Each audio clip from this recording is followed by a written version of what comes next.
તમે એ પણ કહ્યું હતું કે ખોમેનીના મૃત્યુથી ઓછું ટ્રમ્પને કંઈ ખપતું નથી. પરમાણુ હુમલો કરવાનો વિચાર પણ કરી શકે. બીજા વિશ્વયુદ્ધ વખતે આવી જ પરિસ્થિતિ હતી. આ પ્રસંગ અમેરિકાને લલચાવી રહ્યો છે. ન તો સમજૂતી કરવામાં આવશે અને ન તો શરણાગતિ સ્વીકારવામાં આવશે. નમસ્કાર, આપ જોઈ રહ્યા છો TV13 ગુજરાતીનું ડિજિટલ પ્લેટફોર્મ અને આપની સાથે હું છું તોરલ. જે રીતે મિડલ ઇસ્ટમાં અત્યારે યુદ્ધની પરિસ્થિતિ જોવા મળી રહી છે, 15 દિવસથી પણ વધુનો સમય પસાર થઈ ગયો છે અને હવે આજે તંગદિલી ભર્યું વાતાવરણ છે. આ યુદ્ધ જેવી જે સ્થિતિ છે તે આગળ કઈ દિશામાં જશે તેને લઈને સ્વાભાવિક તમામ દેશો અત્યારે ચિંતિત છે, કારણ કે આ યુદ્ધ માત્ર મિડલ ઇસ્ટ પૂરતું સીમિત નથી રહેતું. તેની જ્વાળાઓ અનેક દેશો સુધી તેની અસર પહોંચાડી રહી છે. આજ વિષય પર વાતચીત કરવા માટે જાણીતા જ્યોતિષાચાર્ય જયપ્રકાશ માઢક આપણી સાથે જોડાઈ ચૂક્યા છે. જયપ્રકાશભાઈ, ફરી એક વખત ખૂબ ખૂબ સ્વાગત છે આજની આ ચર્ચામાં. થોડા દિવસો પહેલા જ્યારે આપણે આ વિષય પર વાત કરી હતી, અત્યારે તમે કહ્યું હતું કે આ પરિસ્થિતિ આવશે. તમે એ પણ કહ્યું હતું કે ખોમેનીના મૃત્યુથી ઓછું ટ્રમ્પને કંઈ ખપતું નથી. એ પણ આપણે દિવસો જોઈ ચૂક્યા છીએ. હવે જાણવું એ છે કે આ જે યુદ્ધ ચાલી રહ્યું છે તે પરમાણુ યુદ્ધમાં પરિણમે તેવી કોઈ શક્યતા દેખાઈ રહી છે આપને? જી, જો આ યુદ્ધ લાંબુ ચાલે તો આવી શક્યતા પણ રહેલી છે. કારણ કે ડોનાલ્ડ ટ્રમ્પને લાંબી લડાઈ પોસાય એમ નથી. કારણ કે એનાથી અમેરિકાને બહુ મોટું આર્થિક નુકસાન થાય એમ છે અને ટ્રમ્પને રાજકીય નુકસાન પણ થઈ શકે એમ છે. ઘર આંગણે ટ્રમ્પનો વિરોધ વધી શકે એમ છે. તમે જુઓ છો કે એની વિરુદ્ધ રાજીનામા પણ પડવા માંડ્યા છે અને આવતી મધ્યવર્તી ચૂંટણીમાં ટ્રમ્પ અને એમના પક્ષને નુકસાન થઈ શકે એમ છે.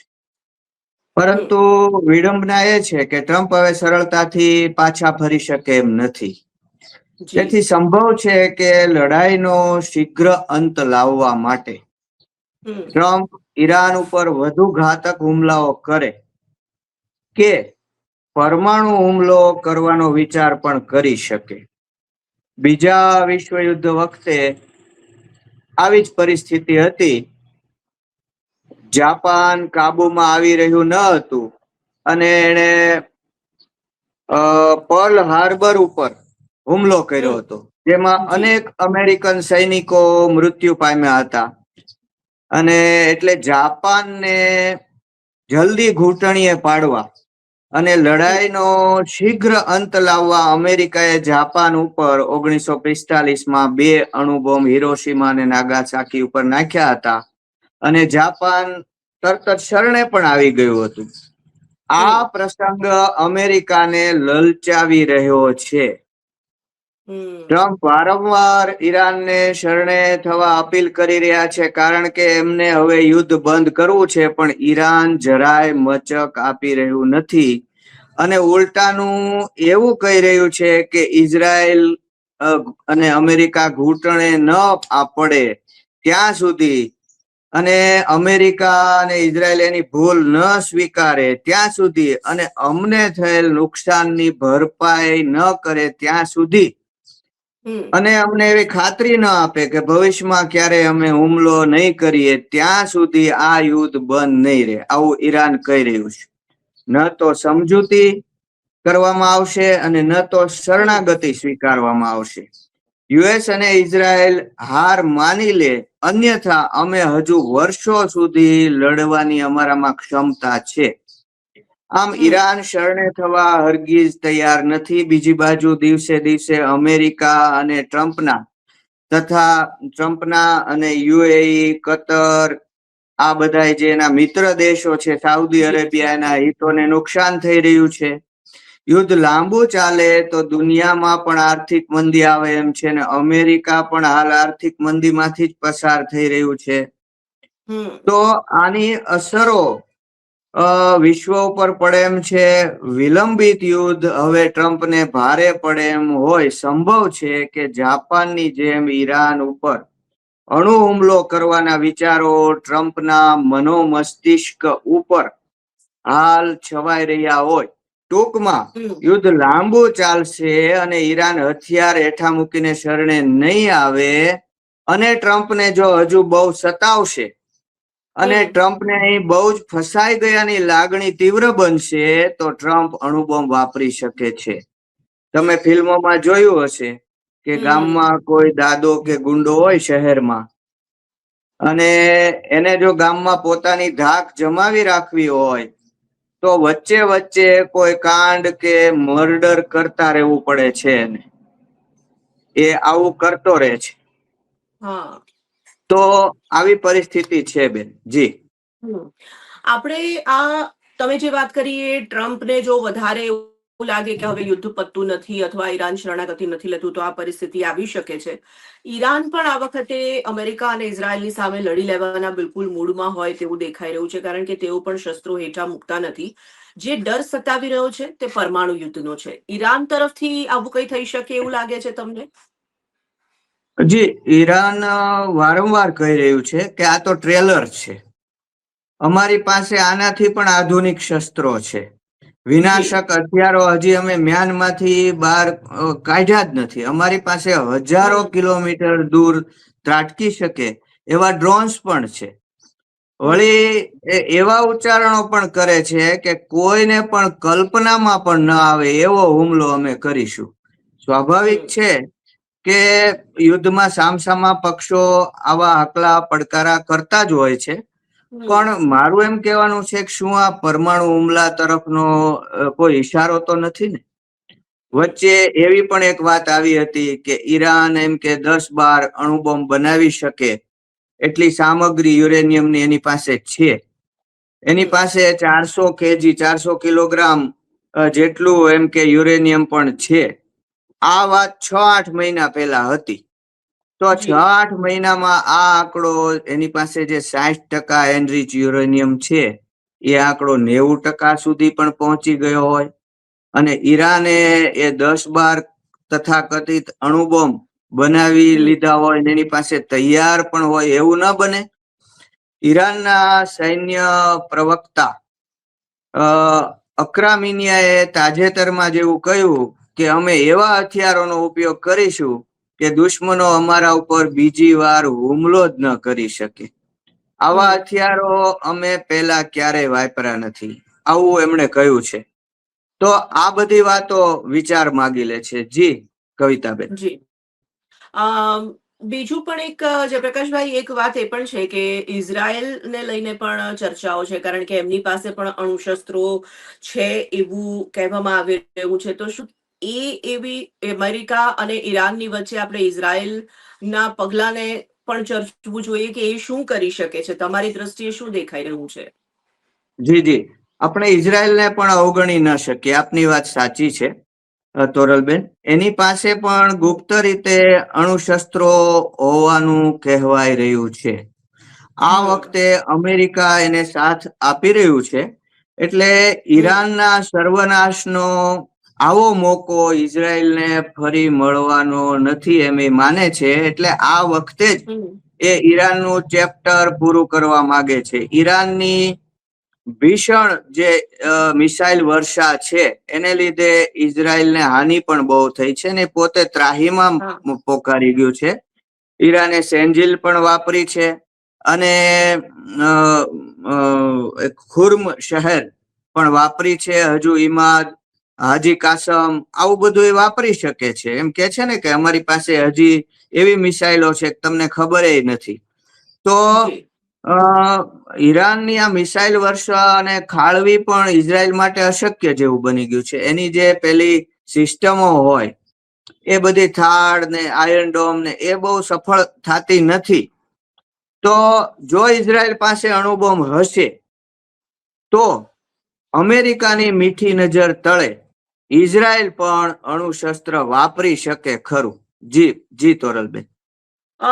ઈરાનની આપણે ફરી એક વખત વાત કરીએ જયપ્રકાશભાઈ, તો ઈરાન પણ જે રીતે બિલકુલ જવાબી હુમલો સતત કરી રહ્યો છે અને એક બાદ એક તેમના મોટા નેતાઓ માર્યા ગયા છતાં પણ તે અટકવાનું નામ નથી લઈ રહ્યો. ડર્ટી બોમ્બ વાપરી શકે છે ઈરાન, કારણ કે એવી ભીતિ પણ હવે તમામ લોકોને મનમાં તો છે જ છે. હાજી હાજી, એ વાત પણ આવે છે ક્યારેક ક્યારેક લોક ચર્ચામાં અને મીડિયામાં હા. કે ડર્ટી બોમ્બ વાપરશે. જી તમારી વાત ખરી છે. કે છે કે હમ ઈરાન પાસે ભૂમિગત કે દરિયાના પેટાળમાં આવેલી સુરંગોમાં કે પહાડોમાં બનાવેલી સુરંગોમાં 400 કેજી જેટલું એનરીચ યુરેનિયમ છે. એ આંકડો જી હમણાં 420 ને 440 કિલોગ્રામ સુધી પણ ચર્ચાય છે. એને શોધી કાઢવા અમેરિકા ગ્રાઉન્ડ ઓપરેશન કરવાનો પણ વિચાર કરી રહ્યો છે. આવી વાત છે. જી પણ કમાન્ડોને પહાડો પર કે ટાપુઓ પર ઉતાર્યા પછી, જે 4 ટાપુઓ છે કે જેમાંથી એને ટનલો ગાળી છે દરિયાની નીચે, અને એમાં એના મિસાઇલનો સ્ટોક અને ફેક્ટરીઓ છે, તો એ ટાપુઓ ઉપર કમાન્ડોને ઉતાર્યા પછી કદાચ પાતાળ લોકનો દરવાજો અમેરિકા શોધી લે અને અમેરિકન કમાન્ડો અંદર ઉતરે પણ ખરા, તો પણ આ જે 400 કિલોગ્રામ તથાકથિત યુરેનિયમ છે ત્યાં જ હોય એની ખાતરી શું? એ ઘણું જ સંભવ છે કે ઈરાને બધું જ યુરેનિયમ એક જ સ્થળે રાખવાને બદલે એના ભાગ પાડીને જુદા જુદા સ્થળોએ પણ રાખી દીધું હોય. એની જગ્યાએ આપણે હોય તો પણ એમ જ કરીએ, કોઈ એક જગ્યાએ રાખીએ નહીં. તો આવું પણ બને. વળી અમેરિકા અને યુરોપ આ યુરેનિયમ લઈ જાય એના કમાન્ડો આવીને, એવી પરિસ્થિતિ આવે એ પેલા સંભવ છે કે ઈરાન જ ડર્ટી બોમ્બ તરીકે આ યુરેનિયમ દુશ્મનો ઉપર વાપરી નાખે, વિખેરી દે બધે. તો એવી પણ શક્યતા તો રહેલી જ છે. જી જી તોરલબેન. આપણે આપણા પાડોશી દેશ જે તેની અવરચંડાઈમાંથી ક્યાદીએ રોકાતું નથી, એ પાકિસ્તાનને પણ મને લાગે છે કે આ આખા યુદ્ધમાં ચર્ચવું જોઈએ. પાકિસ્તાન જે છે તેની ભૂમિકામાં શું રહે? ઈરાન અથવા પછી સાઉદી અરબને એ તેની પાસે જે અણુબોમ્બ છે તે આપી શકે તેવી કોઈ શક્યતા છે આપને? હાજી હાજી. પાકિસ્તાનને હાલ આમ જુઓ ને તો ઈરાન અને સાઉદી અરેબિયા વચ્ચે સુડી વચ્ચે સોપારી જેવું થયું છે. એ સાઉદી અરેબિયા તરફ રહે તો ઈરાનને ખોટું લાગી જાય, ઈરાન તરફ રહે તો સાઉદી અરેબિયાને ખોટું લાગી જાય. એટલે એણે શું રસ્તો કાઢ્યો? એણે અફઘાનિસ્તાન સાથે યુદ્ધ છેડી દીધું. નહીતર અત્યારે કોઈ અફઘાનિસ્તાન ઉપર હુમલો કરવાની કોઈ જરૂરિયાત જ નહોતી. પણ હવે એ મુનીર કહી શકે કે અમારે આંગણે જ યુદ્ધ ચાલી રહ્યું છે અને હું આ મિડલ ઈસ્ટના યુદ્ધમાં હવે કોનો પક્ષ લઉં? હું મારું કરું કે તમારું? આ માટે આ અફઘાનિસ્તાન સાથે એને યુદ્ધ શરૂ કરી દીધું છે. પણ કદાચ માની લઈએ કે સુન્ની હોવાને નાતે સાઉદી અરેબિયાને અણુબોમ્બ આપે, કેમ કે આમે એ સાઉદી અરેબિયાના દેવા નીચે દબાયેલું છે. પણ આમાં પણ અમેરિકાની મંજૂરી તો જોઈએ, જો તો જ એ કઈક કરી શકે. જી તોરલબેન. બિલકુલ. અને અમેરિકા તરફથી ખૂબ જે રીતે એકદમ અગ્રેસિવલી યુદ્ધ આગળ વધારવામાં આવી રહ્યું છે, એવું કઈ થઈ શકે? કારણ કે ટ્રમ્પ છે ગમે ત્યારે પલટી પણ મારી શકે છે. યુદ્ધ છોડીને અમેરિકા ચાલ્યું જાય એવી કોઈ શક્યતાઓ છે ખરી? હા, અમેરિકા એટલે ટ્રમ્પ એવા વિધાનો તો કરે છે કે અમે જો મોટા ભાગના ઈરાનના મિસાઇલ લોન્ચરો નષ્ટ કરી નાખ્યા છે, એનું નેવી ના જહાજો નષ્ટ કરી નાખ્યા છે, એની એરફોર્સ નષ્ટ કરી નાખી છે, એના પરમાણુ મથકો નષ્ટ ભ્રષ્ટ કરી નાખ્યા છે. આવી ભૂમિકા તો બાંધે છે. એટલે શું કે એને ક્યારેક છોડીને ચાલ્યું જવું હોય તો કે અમે આ એમ કે અચીવ કરી લીધો છે અમારો એમ કરીને એ નીકળી શકે.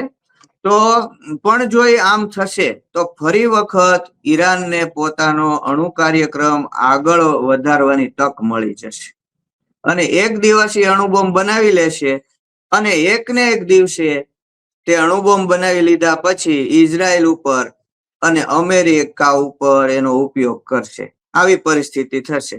કે છે કે એને અમેરિકા સુધી પહોંચી જાય એવા આંતરખંડીય મિસાઇલો પણ બનાવી લીધા છે. જો અમેરિકા ઇઝરાયલને યુદ્ધમાં અંતરિયાળ છોડી દે અને ચાલ્યું જાય તો ઈરાન ભવિષ્યમાં યુએઈ, કતર, સાઉદી અરેબિયા આ બધાને પોતાની પાંખમાં લેવાના અને મુસ્લિમ નાટો બનાવવાના પ્રયત્નો પણ કરે એવી શક્યતા છે. કેમ કે એ લોકોને હવે ખબર પડી ગઈ છે કે અમેરિકા છે ઈ કઈ આપણને બહુ રક્ષા આપી શક્યું નથી. અને ઈરાન બહુ મજબૂત છે. જો હજી એને થોડી સહાય આર્થિક કરવામાં આવે તો આપણી યુનિટી બહુ જામે એમ છે. દુનિયામાં આપણને કોઈ હરાવી શકે એમ નથી. તો આ કારણે એ લોકો એમ કે પોતાની યુનિટી બનાવી શકે છે, એમાં પાકિસ્તાન પણ સામેલ હોય તો એમને મુસ્લિમ યુનિયન બનાવવામાં કોઈ હરકત રહેશે નહીં. જો અમેરિકા આ બધું છોડીને અધવચ્ચે ચાલ્યું જાય તો, પણ લાગતું નથી કે એ આવું કરે. જી જી જી.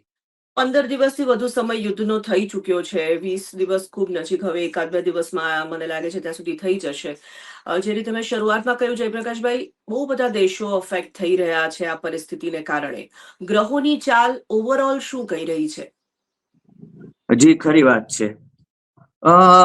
આજે જ બેન ચૈત્રી વર્ષ, નવું વર્ષ બેઠું છે, ગુડી પડવું. જી જી. આ દિવસે બ્રહ્માંડની રચના થઈ હતી, એટલે હિન્દુસ્તાનમાં નવ વર્ષ તરીકે મનાય છે. કાર્તિક વર્ષ દિવાળી એ રામ રાવણ ઉપર વિજય મેળવીને આવ્યા, એટલે એ પણ નવ વર્ષ તરીકે મનાય છે. પણ પ્રાચીન કાળથી આ ચૈત્રી વર્ષ એ નવ વર્ષ ગણાય છે. એની આપણે કુંડળી જોઈએ તો સવારમાં 6:55 આ નવું વર્ષ બેઠું, અને એમાં મીન લગ્ન છે, અને એમાં 5 ગ્રહો છે.